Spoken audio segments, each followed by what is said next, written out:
আমাদের স্পষ্ট কথা, কোনো লুকোচুরি নাই, অস্পষ্টতা নাই। 1971-এর মুক্তিযুদ্ধ দাড়ির বিরুদ্ধে হয় নাই। 1971-এর মুক্তিযুদ্ধ ইসলামের টুপির বিরুদ্ধে হয় নাই। 71-এর মুক্তিযুদ্ধ ছিল জালেমের বিরুদ্ধে মজলুমের প্রতিরোধ। কথা বলেছে 7ই মার্চের সেই তপ্ত ভাষণ আমাদেরকে আন্দোলিত করে। সেই দিন বঙ্গবন্ধু বলেছিলেন, এবারের সংগ্রাম মুক্তির সংগ্রাম, এবারের সংগ্রাম স্বাধীনতার সংগ্রাম। রক্ত যখন দিয়েছি, রক্ত আরো দেব, তবু এদেশকে মুক্ত করে ছাড়বো ইনশাআল্লাহ। স্বাধীনতার মহান ঘোষক, স্বাধীনতার মহান ঘোষক যিনি ইনশাআল্লাহ বলে মুক্তিযুদ্ধের ডাক দিয়েছিলেন, ওই মুক্তিযুদ্ধ ইসলামের বিরুদ্ধে হতে পারে না। আমরা গর্বের সাথে লক্ষ্য করেছি, কয়েক বছর আগে মুক্তিযোদ্ধাদেরকে সম্মাননা ক্রেস্ট দিয়েছিল। আমরা গর্বের সাথে লক্ষ্য করেছি অধিকাংশ মুক্তিযোদ্ধার মুখে দাড়ি, মাথায় টুপি। আমার পাশেও একজন মুক্তিযোদ্ধা বসা, আলহামদুলিল্লাহ, টুপি ছাড়া না টুপিওয়ালা, দাড়ি ছাড়া না দাড়িওয়ালা। বুঝা গেল দাড়ি মুক্তিযুদ্ধের কোন প্রতিপক্ষ নয়। মুক্তিযুদ্ধ দাড়ির বিরুদ্ধে হয় নাই। মুক্তিযুদ্ধ জাদুঘরে যায় দেখে আসেন, আজও ইতিহাসের সাক্ষী। বহু রাজাকার ধৃত, তাদের ছবি সাঁটানো আছে, একটারও মাথায় টুপি নাই, মুখে দাড়ি নাই।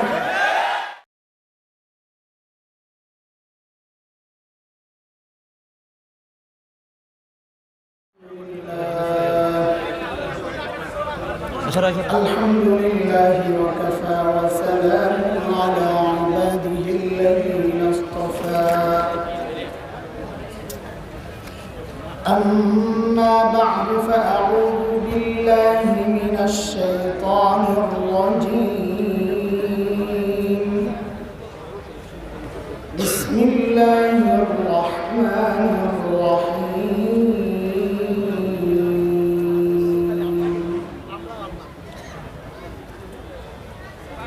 وقال الذين كفروا لا تسمعوا لهذا القرآن والغوا فيه لعلكم تغلبون.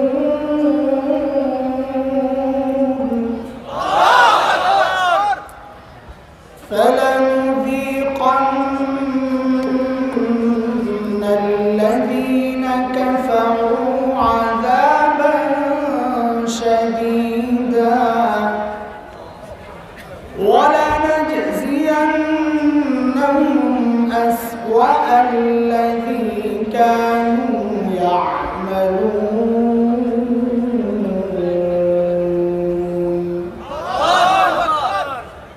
ذلك جزاء أعداء الله النار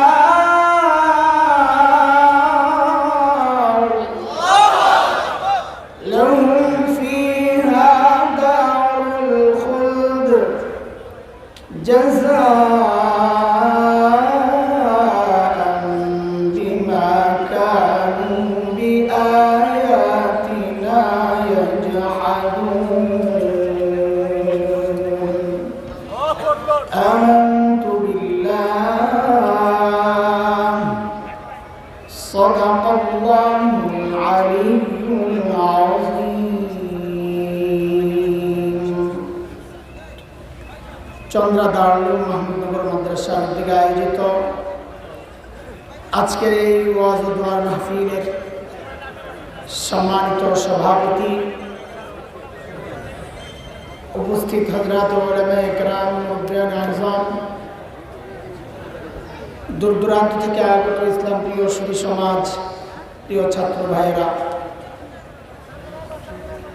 আল্লাহ সুবহানাহু ওয়া তাআলার অশেষ মেহেরবানি যে মালিক অত্যন্ত মায়া আর দয়া করে এই মজলিসে আমাদেরকে একত্রিত করেছেন, এটা মালিকের অনেক বড় দয়া আর করুণা। মালিক বলেছেন, দিন বুঝার জন্যে আমি যার দিল খুলে দেই, দিন বুঝার মানসিকতা যাকে দান করি, ওই বান্দা সারাক্ষণ আমার স্পেশাল নূরের আওতায় থাকে। আর যার দিলকে আমি শক্ত করে দিই, হতভাগা পোড়া কপাল, সে গোমরাহিতে নিমজ্জিত হয়। সূরা জুমারে আসছে, মালিক বলেন أفمن شرح الله صدره للإسلام فهو على نور من ربه فويل للقاسية قلوبهم من ذكر الله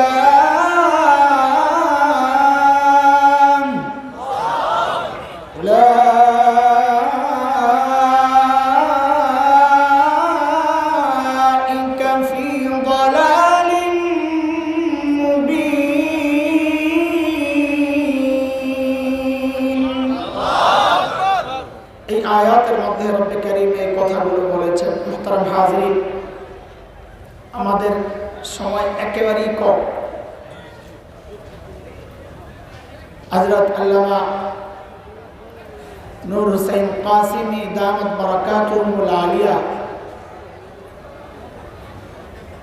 আমাদের তো প্ল্যান ছিল এরকম, হুজুর তো দুর্বল অসুস্থ মানুষ, আসবেন বসবেন, আমাদেরকে একটু তার নুরানির চেহারাটা দেখাবেন, চলে যাবেন। ওইভাবে ওনারা প্রোগ্রাম সেট করছে, আমরা ওইভাবেই করছি।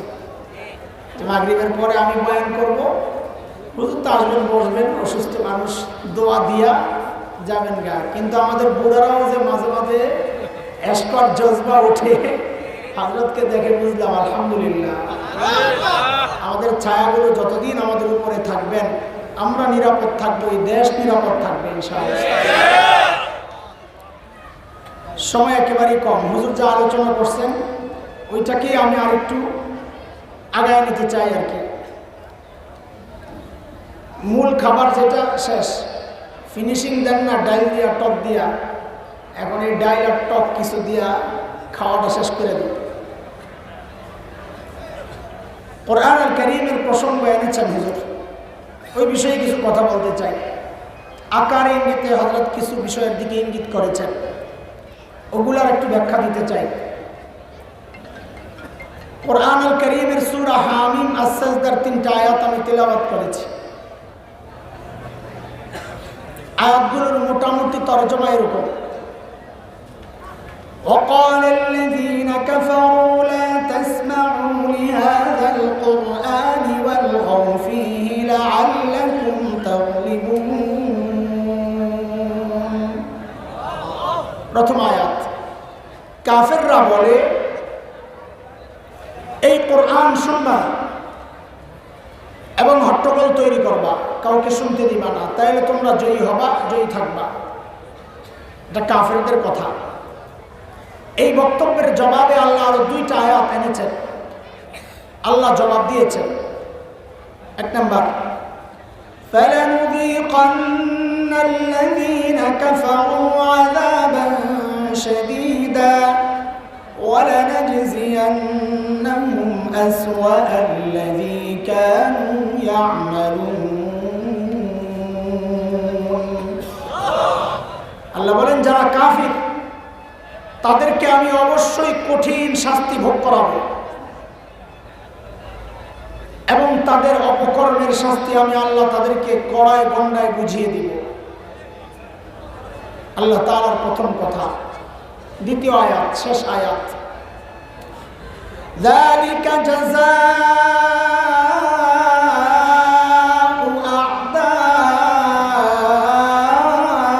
আ'দাইল্লাহিন নার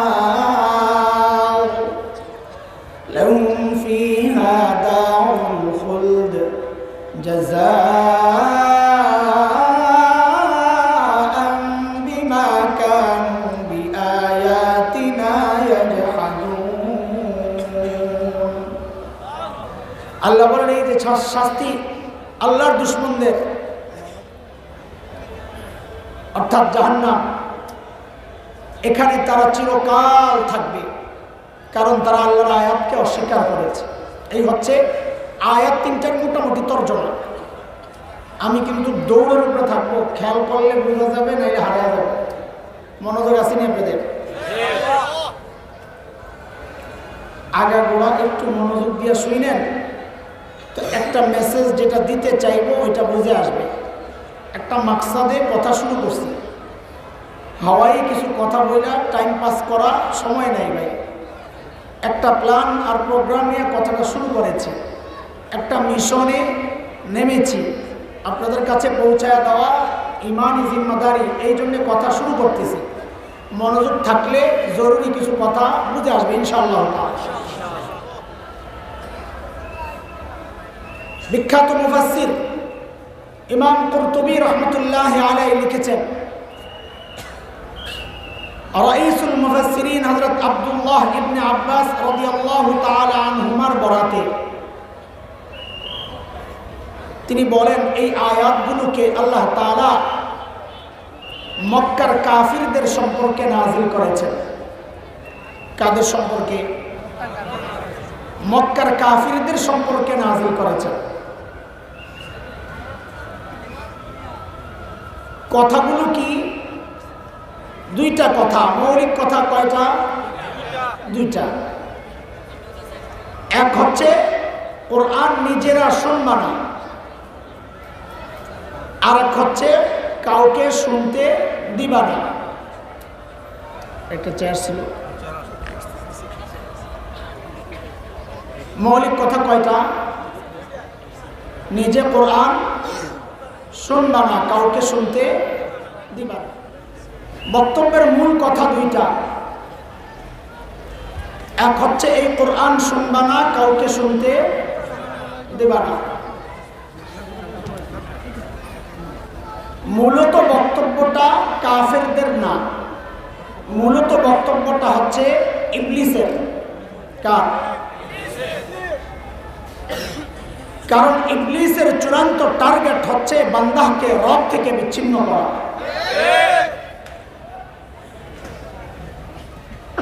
ইবলিস নিজেই বলেছে আল্লাহকে, সূরা আরাফ আয়াত 16, এটা আমার টার্গেট।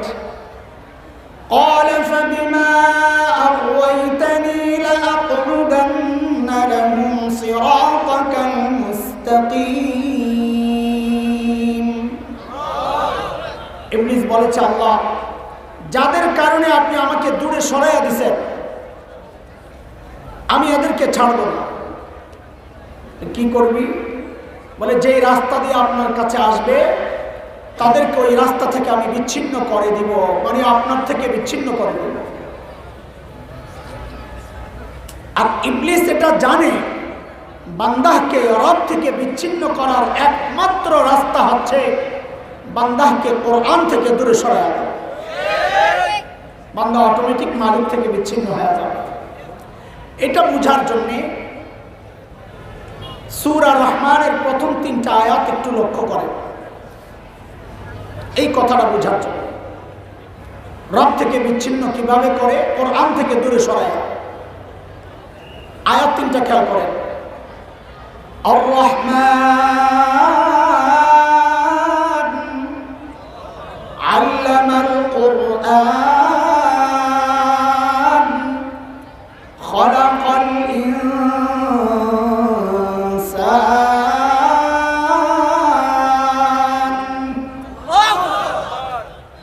রহমান আল্লাহ। 2 নম্বর আল্লামাল কোরআন, যিনি কোরআন শিখালেন। এখানে ছোট্ট একটা সূক্ষ্ম কথা বলে দিই, মাদ্রাসা যেহেতু শিক্ষা প্রতিষ্ঠান, আল্লাহ নিজেকে শিক্ষক পরিচয় দিচ্ছেন, আমি শিক্ষক, কোরআনের শিক্ষক। কিন্তু এই পরিচয় দেওয়ার আগে আল্লাহ নিজেকে বলছেন আমি কিন্তু রহমান। বোঝা গেল যারা শিক্ষক হবে তাদের দিলের মধ্যে মায়া, রহম আর মহব্বত ওইটা থাকতে হবে, নাইলে তার শিক্ষকতার যোগ্যতা নাই। আল্লাহ বুঝাইয়া দিছে, এটা ভিন্ন প্রসঙ্গ। প্রথম আয়াত রহমান আল্লাহ, দ্বিতীয় যিনি কোরআন শিখালেন, দ্বিতীয় আয়াত। 3 নম্বর খালাকাল ইনসান, যিনি মানুষ সৃষ্টি করলেন। এই আয়াত 3টার সিরিয়ালটা একটু মনোযোগ সহ বুঝেন। প্রথম আয়াত রহমান আল্লাহ, 2 নম্বর যিনি কোরআন শিখালেন, 3 নম্বর যিনি মানুষ সৃষ্টি করলেন। এবার আমাকে জবাব দেন, আমার কথাই বলেন, আমি দুনিয়াতে আগে আসছি না আগে কোরআন শিখছি? আগে দুনিয়ায় আসছি। আপনাদেরও তো একই অবস্থা নাকি? না মার পেট থেকে কোরআন শিখে আসছেন? তাহলে তো ওয়াজ বন্ধ, আপনার চেহারার দিকে তাকায় তাকায় সব কামাই। আমরা সবাই আগে দুনিয়ায় আসছি, কোরআন পরে শিখছি। অথচ সূরা রহমানের বর্ণনার সময় আল্লাহ কোরআন শিক্ষার ব্যাপারটা আনছেন আগে, মানুষ সৃষ্টির ব্যাপার নিছেন পরে। আমাদের বুঝ মতো সিরিয়াল আকপিস হয়েছে কিনা? কেন করলেন আল্লাহ এটা? এর তো অনেক জবাব আছে। আমি শুধু দুইটা জবাব দিব, একটা একটু বোঝানোর জন্যে আর একটা আমাদের আলোচনাকে সামনে এগিয়ে নেওয়ার জন্যে। প্রথম জবাব হচ্ছে, আল্লাহ তাআলা আমাদেরকে জানান দিতে চাচ্ছেন, বান্দা কোরআন শিক্ষার ব্যাপারটা আমি 2 নম্বরে এনেছি, মানুষ সৃষ্টির ব্যাপার 3 নম্বরে নিয়েছি। এজন্যে যে যতক্ষণ পর্যন্ত তুমি কোরআনী শিক্ষায় আগে শিক্ষিত না হবা, ততক্ষণ পর্যন্ত তুমি নিজেকে মানুষ পরিচয় দিতে পারবে না। তুমি দেখতে মানুষ, আসলে মানুষ না। এর একটা ছোট্ট উদাহরণ দিয়ে আপনাদেরকে বুঝাই। আমাদের দেশের এক বিতর্কিত বিতাড়িত লেখিকা ছিলেন তসলিমা নাসরিন, মনে আছে না? সে তার এক বইয়ের মধ্যে লিখেছে, এই পেট আমার পেটের মধ্যে আমি যেখান থেকে খুশি সেখান থেকে বাচ্চা নিব, কারো কিছু বলার অধিকার নেই। আমি বলি ভালোই বলছে, কারণ তার এই বক্তব্যের কারণে কোরআনের আয়াতের ওই সিরিয়াল বুঝে আসছে। আল্লাহ কেন কোরআনী শিক্ষার ব্যাপারটা আগে আনলেন? তাসলিমা বুঝাইয়া দিছে যে আল্লাহ যা বলছেন তাই। আমি কোরআনী শিক্ষায় শিক্ষিত না বলে আমি দেখতে মানুষ, আসলে মানুষ না। কেন? কারণ যেখান থেকে খুশি সেখান থেকে পেটের মধ্যে বাচ্চা নেওয়া, এটা তো মানুষের চরিত্র না, এটা তো কুত্তার চরিত্র। তাসলিমা বুঝাইয়া দিছে আমি দেখতে মানুষ, আসলে মানুষ না। এটা একটা ব্যাখ্যা। আরেকটা ব্যাখ্যা আমাদের আলোচনাকে সামনে আগায় নেওয়ার জন্য মালিক বলতেছেন, আয়াত নম্বর 1, আর রহমান। আয়াতগুলোকে উপর থেকে নিচের দিকে সাজান। উপরে রহমান, মাঝখানে কোরআন, নিচে ইনসান। মানে কি? আল্লাহ কি বুঝাইতে চাইছে? আল্লাহ বলেন, বান্দারে আমি রহমান উপরে, তুমি মানুষ নিচে। আমি রহমানের রহমত যদি তুমি মানুষ পর্যন্ত আনতে চাও, রাস্তা একটাই, রহমান আর বান্দার মাঝখান দিয়ে কোরআনকে ঢুকায় দাও। মালিকের সাথে সম্পর্ক করা রাখার রাস্তা একটাই, কোরআন। শয়তান এরা জানে কি জানে না? এই জন্য শয়তানের চূড়ান্ত টার্গেট হচ্ছে বান্দাকে রব থেকে বিচ্ছিন্ন করা। কিভাবে করবে? বলে কোরআন থেকে দূরে সরাও, বান্দা রব থেকে বিচ্ছিন্ন হয়ে যাবে। কিন্তু শয়তান বড় বাটপার না চালাক? বলেন না, বাটপার না চালাক?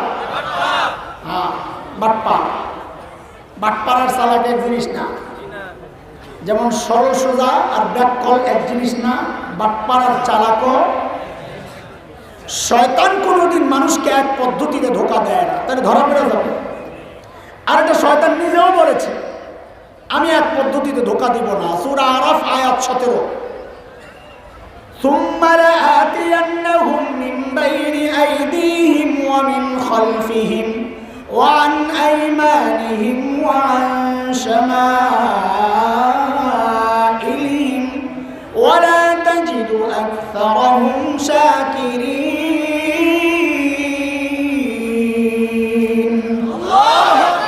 শয়তান বলে, আল্লাহ আমি সামনে দিয়া, পেছন দিয়া, ডান বাম চতুর্দিক থেকে আপনার বান্দার উপর হামলা করব।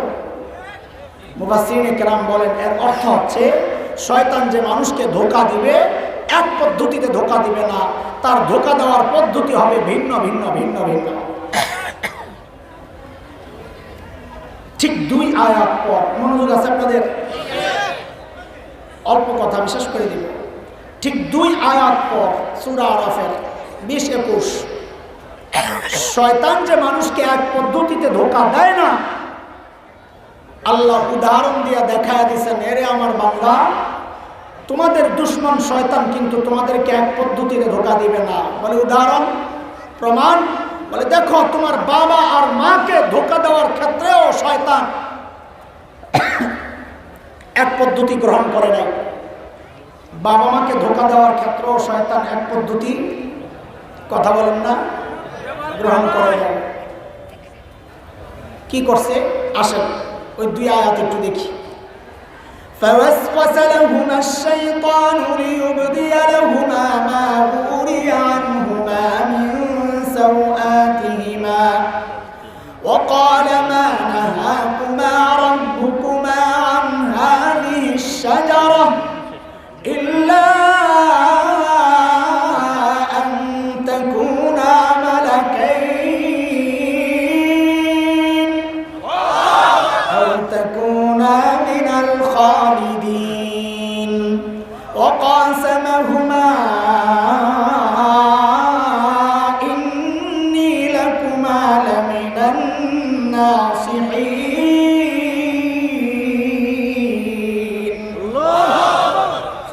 শয়তানের এক নম্বর ধোঁকা, মা নাহাকুমা রাব্বুকুমা আন হাযিহি শাজারা, এই গাছের ফল কেন খান না? আদম আর হাওয়াকে বলতেছে এই গাছের ফল কেন খান না? বলে আল্লাহ নিষেধ করছে। বলে আরে আল্লাহর কথা তো আপনারা বুঝেন নাই। আল্লাহ এই নির্দিষ্ট গাছের ফল খাইতে মানা করছেন। আশ-শাজারা মারিফা, আলেমরা তো বুঝে গেছেন, সাধারণরা বুঝেন।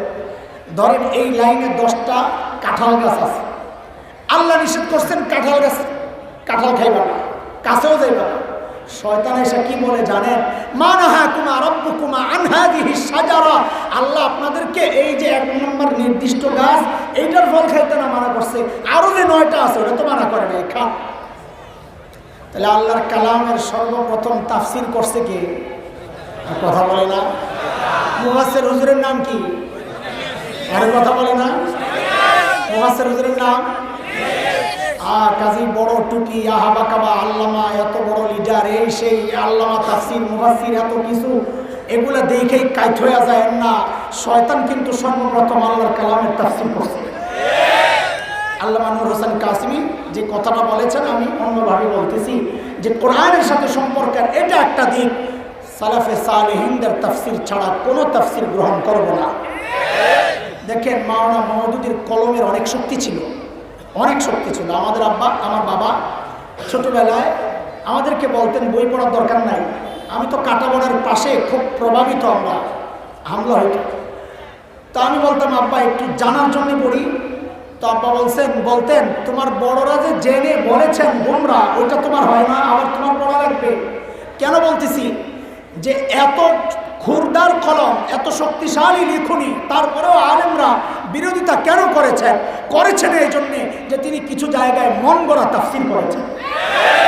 তাফসীর মন গড়া হইলে চলবে না। সালাফে সালেহিনদের রেখে যাওয়া তাফসীর ছাড়া অন্য কোনো তাফসীর চলবে না। মন গড়া তাফসীরটা তাফসীরের ক্ষেত্রে বর্জনীয়। বুঝে আসছে কথা? শয়তানের 1 নম্বর ধোঁকা। 2 নম্বর, যখন দেখছে এটা ফেল, এইবার মারছে আরেকটা, ইল্লা আন তাকুনা মালাকাইন,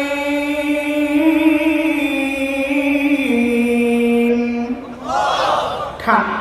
বলে কেন খাবো? বলে খাইলে ফেরেশতা হয়ে যাবেন, এটা আল্লাহ চায় না, খান। কি অফার দিছে দেখেন, ধোঁকাটা কি দিছে দেখেন। আহলুস সুন্নাহ ওয়াল জামাতের আকীদা হচ্ছে সমস্ত নবীদের মর্যাদা ফেরেশতার উপরে। কোথায়? উপরে।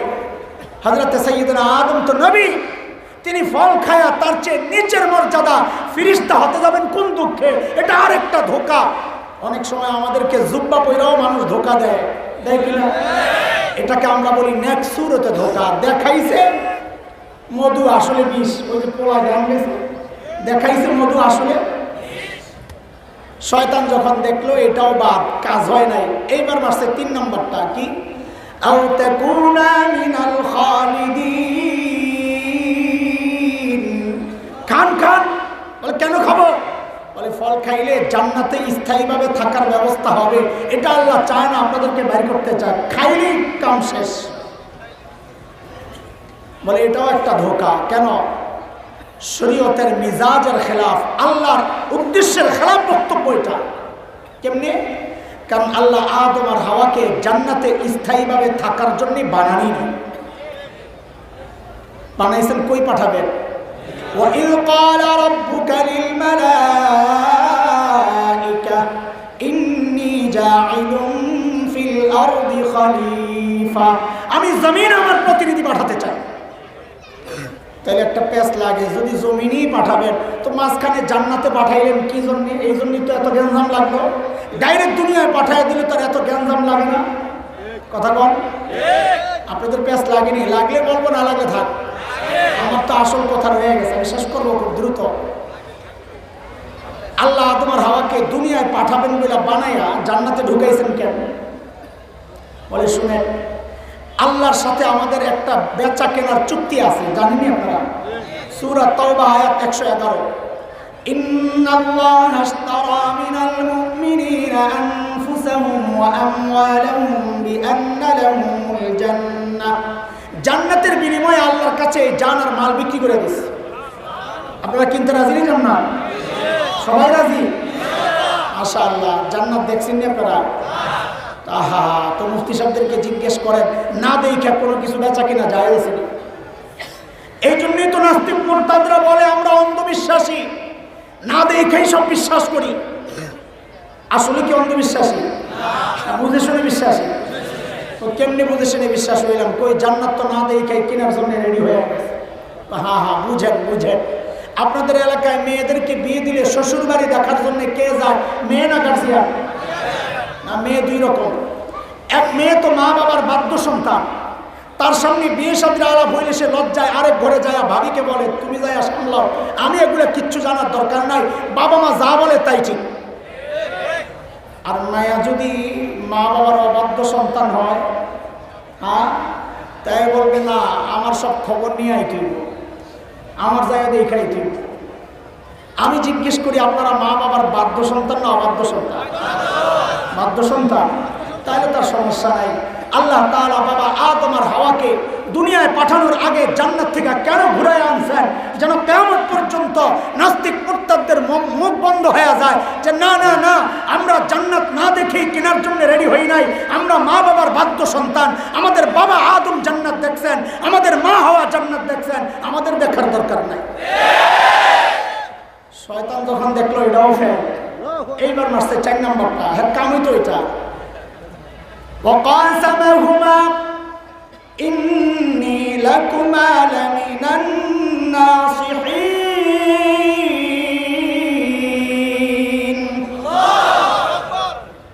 শেষ ভরসা। আমাদের একজন রাজনীতিবিদ আছেন, বিচ্ছিন্ন, অনেক বড় ওকালতি পেশায় অনেক বড় মানুষ, আর নাম বলতে চাচ্ছি না, জনবিচ্ছিন্ন, এটা বাস্তবতা। সাধারণত তাকে ইসলামপন্থীদের বিরুদ্ধে অবস্থান নিতে দেখা যায়। নির্বাচনের আগে লক্ষ্য করলাম যে তিনিও টুপি টাপি লাগায় শাহজালাল মাজারে যায় হাজির। মানে কি বুঝছেন? আখের হইল বুঝছেন, এদেশের মানুষ ধর্মপ্রাণ, ধোকা দিতে হইলে ওইটাই গ্রহণ করা লাগে। এটা শিখছে কার থেকে? শয়তান যখন দেখছে এই 3টায় কাজ হয় নাই, এইবার কয় আমারে ভুল বুঝছেন না, আমি আল্লাহওয়ালা মানুষ। ওয়াকাসামাহুমা, কসম খাইছে আল্লাহর কসম, আমারে ভুল বুঝছেন না, আমি আপনাদের হিতাকাঙ্ক্ষী। আমেরিকা যার হিতাকাঙ্ক্ষী হয় তার আর বন্ধু লাগে না, শত্রু লাগে না। কথা কয়, শয়তান যার বন্ধু হয় তারও শত্রু লাগে না। কথা ঠিক না? এতক্ষণ যা বলছি কি বুঝলেন? বুঝলাম হচ্ছে শয়তান কোনোদিন মানুষকে এক পদ্ধতিতে ধোঁকা। কথা ঠিক? কেন বললাম এতগুলো কথা? ওই যে ওই যুগের আবু জাহেলদেরকে দিয়া শয়তান একটা বক্তব্য দেওয়াইছে, লা তাসমাউ লিহাযাল কুরআন ওয়ালগাউ ফি, কোরআন শুনবা না, কাউকে শুনতে দিবা না। আপনি কি মনে করতেছেন এই যুগের আবু জাহেলদেরকে দিয়া শয়তান একই বক্তব্য দেওয়াবে? কোরআন থেকে মানুষকে দূরে সরাইতে একই পথ আর পদ্ধতি গ্রহণ করবে? শয়তান এত সহজ সরল না, সে বাটপার কোনোদিন এক পদ্ধতিতে ধোঁকা। এটাই হচ্ছে আজকের আলোচনার মূল কথা। এই যুগে শয়তান আমাকে আপনাকে কোন কোন পদ্ধতিতে কোরআন থেকে দূরে সরানোর চক্রান্ত করতেছে, সময়ের একজন আলেম হিসাবে আপনাদের চোখে একটু আঙুল দিয়ে দেখায় দিতে চাই। এর আগে আমি 3টা উদাহরণ দিব, ভুল বুঝবেন না আমাকে, আগেই বলে নিই। 3টা উদাহরণ দিব, উদাহরণগুলো এই সমাজের উদাহরণ, বাস্তবতা, হাওয়াই কোনো কথা না। উদাহরণ নাম্বার 1, খুব মনোযোগ দিয়ে শুনেন। উদাহরণ নাম্বার 1, বাংলাদেশে জাতীয় দিবসগুলো যেগুলো আছে, স্বাধীনতা দিবস, বিজয় দিবস, ভাষা দিবস, বঙ্গবন্ধুর মৃত্যু, জন্ম, এই জাতীয় যে দিবসগুলো আছে, আমরা লক্ষ্য করি ওই দিবসগুলোর মধ্যে বিভিন্ন স্কুল কলেজে খেলাধুলার প্রতিযোগিতা হয়, দেখছেন? এর মধ্যে আমরা লক্ষ্য করি ইদানিং একটা নতুন ইভেন্ট, সেটা হচ্ছে যেমন খুশি তেমন সাজো, আসেনি? ওই যেমন খুশি তেমন সাজের মধ্যে ইদানিং লক্ষ্য করবেন ছোট্ট ছোট্ট 2টা বাচ্চাকে তারা সাজায়, এক শ্রেণীর মানুষ। একটা ছোট্ট মেয়েকে যুবতী মেয়ে সাজায়, আর একটা ছোট্ট বাচ্চাকে হুজুর সাজায়, একটু দাড়ি লাগায় দেয়, টুপি লাগায় দেয়। এরা বিচারক অডিয়েন্সের সামনে নাটক করে দেখায় কি, ওই যে হুজুর, ছোট্ট বাচ্চাটা সে যুবতী মেয়ের শাড়ি ধরে টানাটানি করতেছে। কি বুঝায়? বুঝায় এটা হচ্ছে 71-এর চিত্র, 71-এ দাড়িওয়ালা টুপিওয়ালারা আমার মা বোনের ইজ্জত এইভাবে লুণ্ঠন করেছে। উদাহরণ নাম্বার 1। উদাহরণ নাম্বার 2, বাংলাদেশের টেলিভিশন সিনেমা অথবা মঞ্চ নাটক যেগুলো হয়, একটা ভিলেন আর গাদ্দার চরিত্র থাকে। আমরা অত্যন্ত অবাক, একদম হতাশার সাথে লক্ষ্য করি বিষয়টা, যে ইদানিং আমরা লক্ষ্য করছি ওই ভিলেন আর গাদ্দার চরিত্রটা সাজানোর সময় তার মাথায় টুপি লাগায় দেয়, মুখে একটু দাড়ি লাগায় দেয়। উদাহরণ নাম্বার 3, 2013-র কথা আপনাদের মনে আছে, ঢাকার শাহবাগে গণজাগরণ মঞ্চ বসলো যুদ্ধাপরাধীদের বিচার ত্বরান্বিত করার দাবিতে, মনে আছে? আমি আগেই বলিনি, ভুল বোঝার কোনো কারণ নাই। গণজাগরণ মঞ্চের ওই বক্তব্যের সাথে আমাদের কোনো দ্বিমত নাই। এটা তো নতুন দাবি। ইমানদার প্রত্যেকটা মুসলমান 1400 বছর থেকে সব জুলুমের বিচার চাই আসছে। আমরাও বিচার চাই, সব জালিমের বিচার চাই। বিপত্তি বাঁধল কোথায়? আন্দোলন কখন হলো? আন্দোলন গণজাগরণ মঞ্চের বিরুদ্ধে হয় নাই, তাদের চেতনা আর তাদের দাবির বিরুদ্ধে হয় নাই। যখন গণজাগরণ মঞ্চের আড়ালে কিছু নাস্তিক কুলাঙ্গার ব্লগার আমাদের কলিজার টুকরা প্রিয় হাবিব মুহাম্মদুর রাসূলুল্লাহ সাল্লাল্লাহু আলাইহি ওয়াসাল্লামের বিরুদ্ধে লেখালেখি শুরু করলো ব্লগে, তখন গোটা বাংলাদেশের আওয়ামী লীগ নাই, বিএনপি নাই, জামাত, জাতীয় পার্টি নাই, প্রত্যেকটা ইমানদার ফুঁসে উঠেছিল গণজাগরণ মঞ্চের বিরুদ্ধে না, সেই নাস্তিক ব্লগারদের বিরুদ্ধে। আমি যেহেতু ঢাকার সায়েন্স ল্যাবরেটরিতে থাকি, তো শাহবাগের সেই উত্তাল দিনগুলোর উত্তাপ আমার শরীরেও কিছুটা লাগে। লোকজন আসা যাওয়া করে, রাস্তা বন্ধ দেখি। আমি একদিনের ঘটনা আপনাদেরকে শোনাইতেছি। আমাদের দুঃখটা কোন জায়গায় এটা বুঝার চেষ্টা করুন। আমার ওখানে লম্বা একটা ওভারব্রিজ আছে, ফুট ওভারব্রিজ। একদিন আমি উত্তর দিক থেকে দক্ষিণ দিকে আমার গন্তব্য, দক্ষিণ দিক থেকে এক মা তার ছোট্ট বাচ্চাকে নিয়ে আমাকে ক্রস করবে। তাদের গেট আপ, সেট আপ, বেশভূষা, পোশাক আশাক, সজ্জা, এগুলা দেখে আমার বুঝতে আর কষ্ট হয় নাই যে এরা গণজাগরণ মঞ্চ থেকেই আসছে। এতে আমার কোনো সমস্যা নাই, এটা মায়েরই দায়িত্ব। মা তার ছোট্ট সন্তানের অন্তরের মধ্যে দেশপ্রেম জাগ্রত করবে, মা তার সন্তানের অন্তরের মধ্যে ঈমানী চেতনা জাগ্রত করবে, এটা তো মায়েরই কাজ, কোনো সমস্যা নাই। কিন্তু বিপত্তি বাঁধল কোথায়? যখন মা আমাকে ক্রস করছিল, মা তার ছোট্ট বাচ্চাকে আমাকে দেখায়া দেখায়া শিখায়া দিচ্ছে, বলো বলো তুই রাজাকার, তুই রাজাকার, তুই রাজাকার। 76-76 জন্ম আমার, আগেই বলে নিই। স্বাধীনতা যুদ্ধের 5 বছর পর আমাকে দেখায়া দেখায়া বলা হচ্ছে, বলার জন্য তুই রাজাকার, তুই রাজাকার। বিষয়টা কি? এই ছোট্ট বাচ্চা গণজাগরণ মঞ্চে গিয়ে জেনেছে রাজাকার এক দুষ্ট চরিত্রের নাম, রাজাকার সন্ত্রাসী লুটেরাদের নাম, রাজাকার ধর্ষকদের নাম, কিন্তু সে জানতো না রাজাকার দেখতে কেমন। মা তার সন্তানকে দেখায়া শিখায়া দিচ্ছে রাজাকার হচ্ছে দাড়িওয়ালা আর টুপিওয়ালা মানুষগুলা। এর দুস্থ বিষয়টা কি? আমাদের স্পষ্ট কথা, কোনো লুকোচুরি নাই, অস্পষ্টতা নাই। 1971-এর মুক্তিযুদ্ধ দাড়ির বিরুদ্ধে হয় নাই। 1971-এর মুক্তিযুদ্ধ ইসলাম আর টুপির বিরুদ্ধে হয় নাই। 71-এর মুক্তিযুদ্ধ ছিল জালেমের বিরুদ্ধে মজলুমের প্রতিরোধ। কথা বলেন। 7ই মার্চের সেই তপ্ত ভাষণ আমাদেরকে আন্দোলিত করে। সেই দিন বঙ্গবন্ধু বলেছিলেন, এবারের সংগ্রাম মুক্তির সংগ্রাম, এবারের সংগ্রাম স্বাধীনতার সংগ্রাম। রক্ত যখন দিয়েছি, রক্ত আরো দেব, তবু এদেশকে মুক্ত করে ছাড়বো ইনশাআল্লাহ। স্বাধীনতার মহান ঘোষক, স্বাধীনতার মহান ঘোষক যিনি ইনশাআল্লাহ বলে মুক্তিযুদ্ধের ডাক দিয়েছিলেন, ওই মুক্তিযুদ্ধ ইসলামের বিরুদ্ধে হতে পারে না।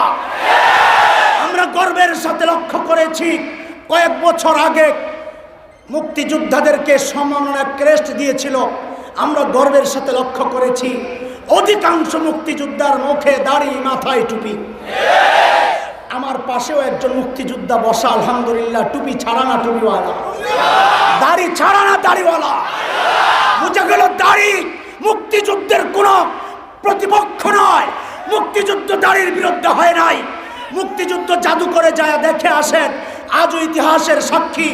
বহু রাজাকার ধৃত, তাদের ছবি সাঁটানো আছে, একটারও মাথায় টুপি নাই, মুখে দাড়ি নাই।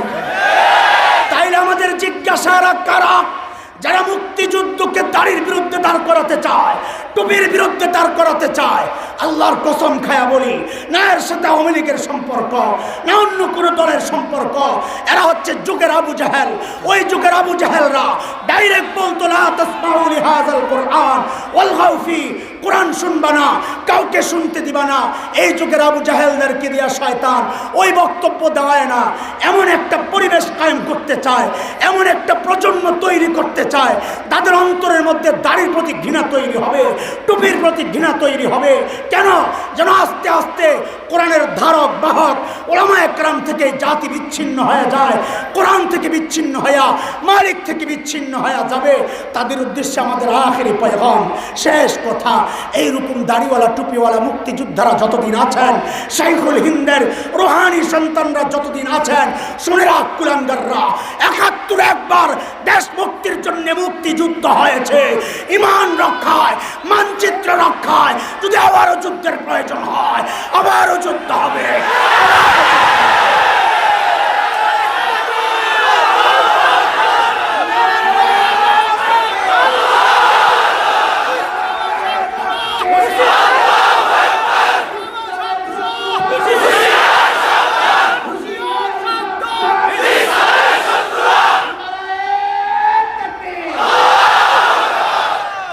এই জাতিকে বিচ্ছিন্ন করার জন্যে, এই জাতির মধ্যে ফাটল সৃষ্টির জন্যে আজকে এই সমস্ত চক্রান্ত চলছে। আমরা জানাইয়া দিতে চাই, রাজনীতির মাঠে কেউ আওয়ামী লীগ করে, রাজনীতির মাঠে কেউ বিএনপি করে, কেউ জামাত করে, জাতীয় পার্টি করে।